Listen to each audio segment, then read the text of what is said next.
교회 여러분들의 허락도 받지 않고 안경을 껴서 죄송합니다.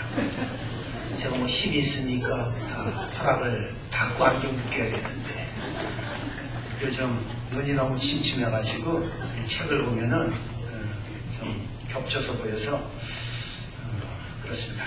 오늘 우리에게 들려주시는 성경 말씀의 주제는 우리가 주님을 올바로 공경하고 올바로 섬길 때 우리의 인생이 축복의 길로, 은총의 길로, 성공의 길로, 승리의 길로 나가는 것이다.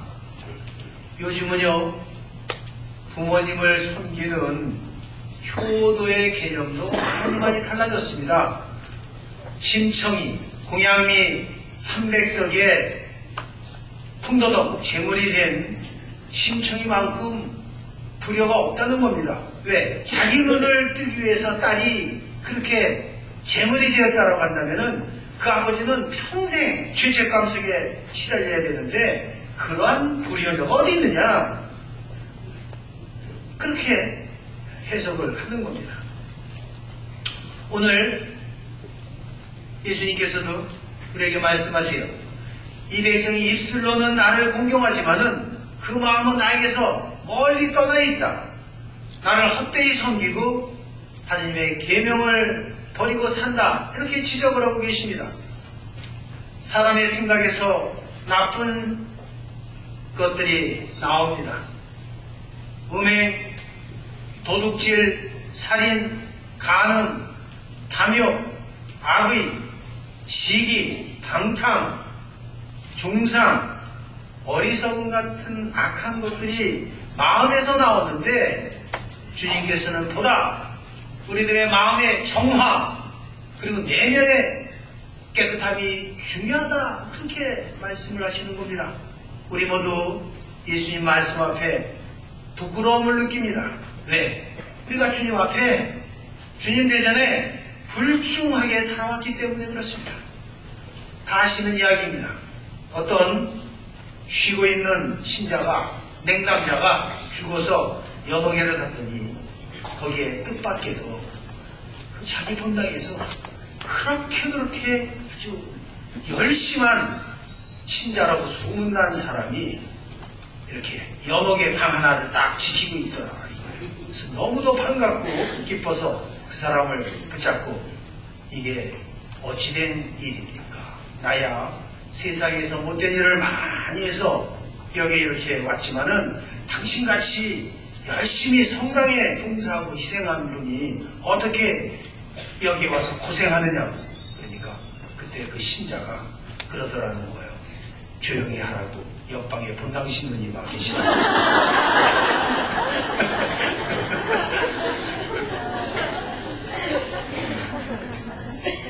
황당무계한 이야기일 수 있지만 가슴 찌르는 교훈이 있는 것입니다. 주님께서는 우리가 살아생전에 헤아릴 수 없는 많은 은총과 축복을 주셨습니다. 그런데 도대체 천국을 위해서 하나님 나라를 위해서 덕을 쌓고 공을 쌓는 것이 무엇이냐 이렇게 묻는 것입니다. 우리가 주님을 잘 믿는 것만으로는 족하지 않습니다. 개신교처럼 믿기만 한다고 구원받는 것이 아닙니다. 자선이 따라야 되고 애긍이 따라야 되고 사랑의 실천이 따르지 않는 그러한 믿음은 죽은 믿음이라고 사도 바울은 이야기합니다.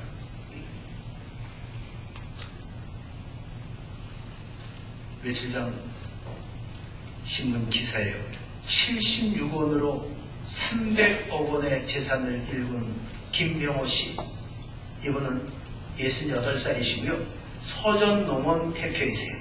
근데 이 회장이 평생 피땀 흘려서 모은 300억 원 상당의 부동산을 카이스트 아시죠?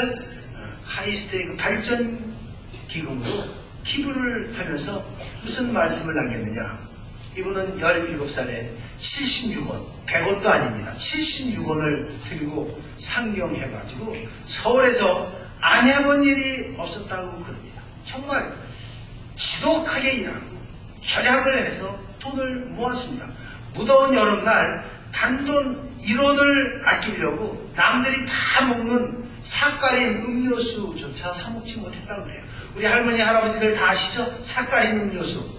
예? 먹으면은 금방 목마른 거. 달기는 하지만 아마 저보다 젊은 분들은 모르실 거예요. 그죠? 저는 50대 중반 이상은 압니다. 삭가린 음료수. 달아. 그처럼 먹으면 금방 목마른 그 삭가린 음료수 1원을 아끼기 위해서 마시지 않았다는 거예요. 그 어려운 시절을 회고하면서 버는 것은 기술이요 쓰는 것은 예술이다 이런 말씀을.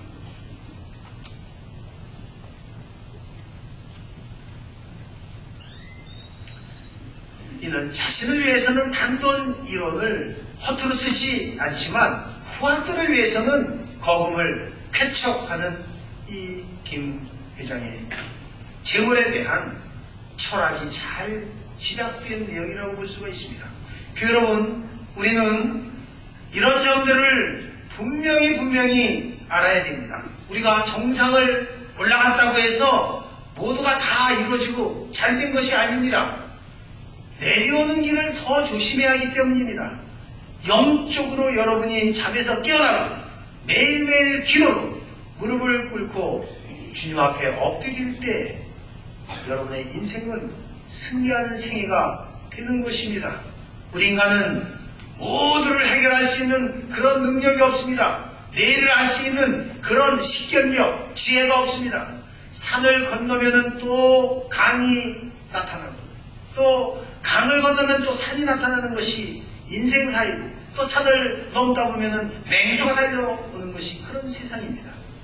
한국인 최초로 에베레스트 산을 정복한 사람이 고상돈 씨예요. 이분은 8,848m 세계에서 제일 높은 산 에베레스트 산을 1977년 9월 15일 12시 50분 정상에 올라가가지고 여기는 정상, 여기는 정상, 더 이상 오를 데가 없다 이런 유명한 말을 남겼습니다. 그러나 이분도요 79년도 알래스카 맥킨리라고 하는 조그만 산에 올라가서 내려오다가 그만 실족을 해가지고 이일교 씨와 함께 그곳에 묻혔습니다. 내려오는 길을 더 조심해서 내려와야 되는 겁니다. 우리가 끝까지 잘 살 수 있는 길, 그것은 주님을 공경하고 주님 옷자락을 꽉 잡고 주님을 잘 섬기는데 그 인생의 해답이 있는 것입니다. 1960년 로마에서 올림픽 경기가 있었어요. 마라톤에서 우승한 에티오피아의 아베베라고 하는 선수가 있었는데 그 이후에요 도쿄 올림픽에서도 금메달을 땄습니다. 에티오피아의 영웅이 되었습니다. 그래서 황제가 그 당시에 아주 폭스바겐이라고 하는 특별한 그런 승용차를 선물로 줍니다. 그런데 아베베가 이 선물로 받은 승용차를 타고 가다가 41살에 교통사고로 사망을 합니다. 아시겠습니까? 이겼다고 모두 된 게 아닙니다. 정상에 올랐다고 다 승리한 것이 아니라고 하는 것입니다. 끝까지 우리는 조심해야 합니다. 좋은 차를 타고 다니십니까? 더 많이 고개 숙여야 됩니다. 잘 나가고 있다고 생각하십니까? 더 겸손해져야 됩니다. 내가 정상에 등정했다고 생각되십니까? 그럴수록 몸살해야 됩니다. 내가 박수를 받고 있다고 생각합니까? 그럴수록 주변을 더 살펴봐야 합니다.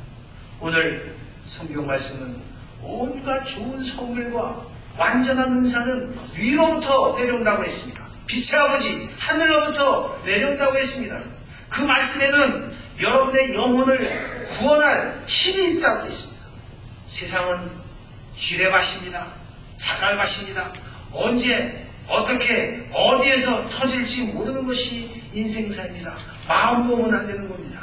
모든 일에 성공하고 승리하는 해답은 오직 한 가지입니다. 주님을 잘 공경하고 심청이처럼 섬기는 그런 마음이 있는 것입니다. 주님, 당신 보좌에 영원히 머물게 해 주소서. 영광이 성부와 성자와 성령께 모두 일어서십시오. 시간 보도록 하겠습니다.